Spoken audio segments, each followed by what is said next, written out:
because the CIA knew there was going to be a massive explosion in cocaine trafficking that they were going to control. U.S. cocaine consumption went from roughly 80 metric tons in 1979 to 600 metric tons by 1987. Think about that for a minute. That's a lot of coke. All right? They knew that was coming. All right? So one of the things they did legally, because the agency and the government, they always find paper ways to try to cover their trail, and they think nobody will catch them. One of my favorite lines of all time, and for the first 100 of you who got here, you got a free copy of my last issue of From the Wilderness, is from Alan Dulles, who, when the Warren Commission report was released, however many volumes there were, and you read those volumes and you know that Lee Harvey Oswald didn't kill John Kennedy. And Alan Dulles said, the American people don't read. You don't read. This memorandum says,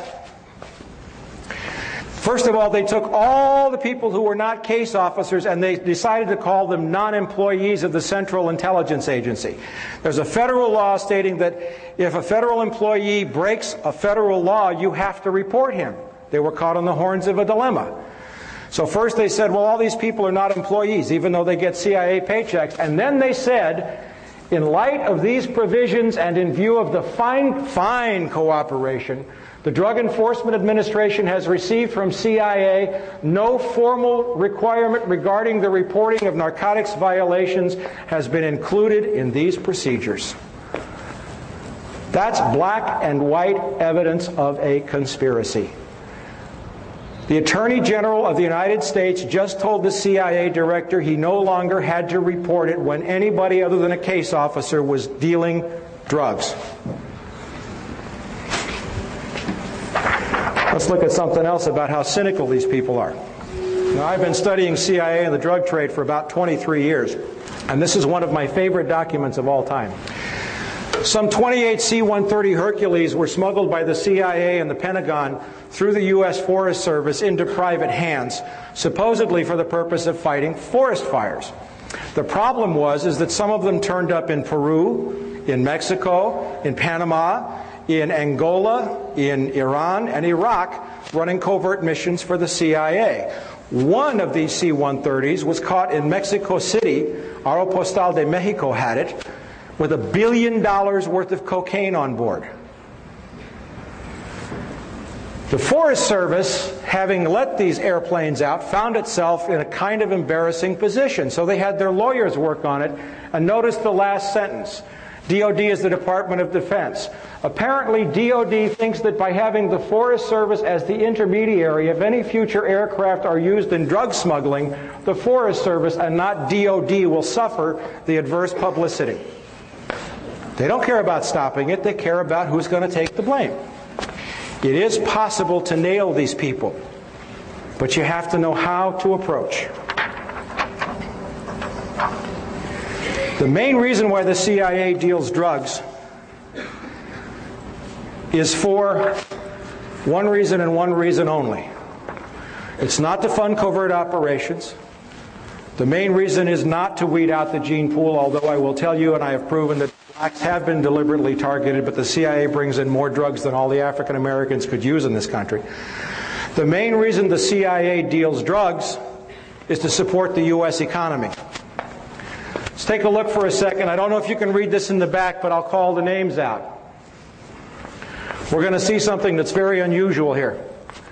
The National Security Act of 1947 created the CIA. It was written by a man named Clark Clifford, who was a longtime aide to Harry Truman. Okay? Clark Clifford's profession was he was a Wall Street banker and lawyer.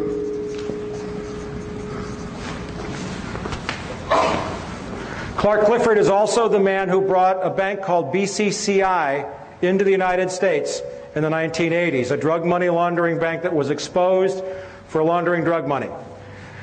The design for the CIA, in other words, the people who told Clifford how to write the act, were two brothers, John Foster and Alan Dulles, the Dulles brothers, Duller, and Dulles.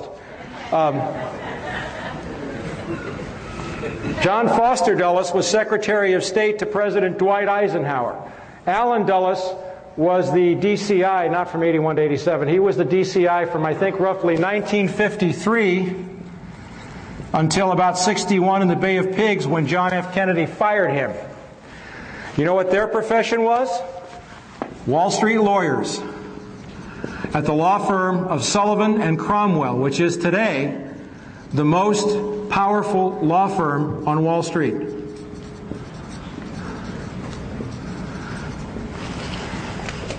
Bill Casey, the man we just saw the memo addressed to. We know he was Ronald Reagan's DCI. What did Bill Casey do for Richard Nixon?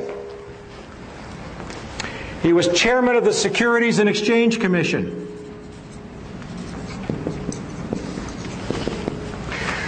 Stanley Sporkin, one of my favorite turkeys, was CIA General Counsel during the 80s. He used to email back and forth with Oliver North. Dear Stanley to Ollie, Stanley to Ollie. It was very funny. Okay? Do you know what he did before he became... No, he was the General Counsel to the SEC.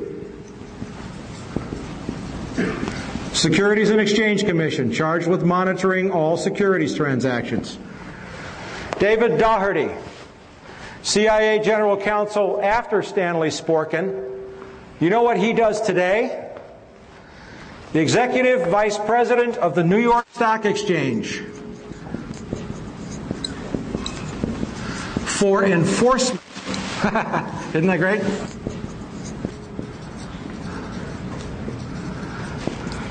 And then we have a gentleman by the name of A.B. Buzzy Krongard, and we're going to hear a lot about Buzzy Krongard tonight.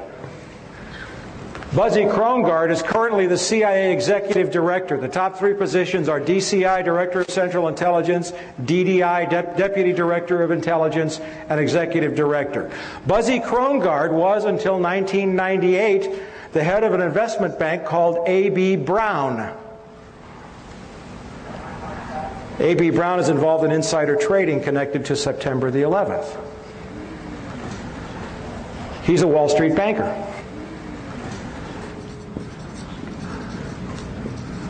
As a matter of fact, 6 out of 7 of the first deputy directors of intelligence came to CIA from Wall Street. The mission of the CIA is to control money and cash flow for the benefit not of you and me, but for the benefit of the banks and the stock brokerage houses and all of the interests that control U.S. politics. Now, the U.S. economy is in deep trouble. But the level of criminality in this government and in this country has become so overt in the last 2 years that the stink is becoming hard for people to ignore.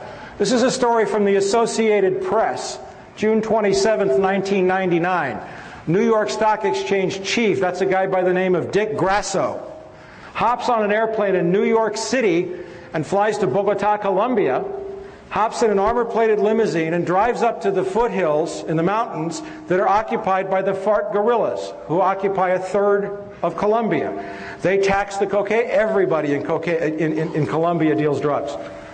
But what did he ask them to do? He asked the FARC guerrillas to invest their drug profits in Wall Street. There's an AP story right there. He didn't say stop dealing drugs, it's bad for our kids. He said, let us manage your drug money.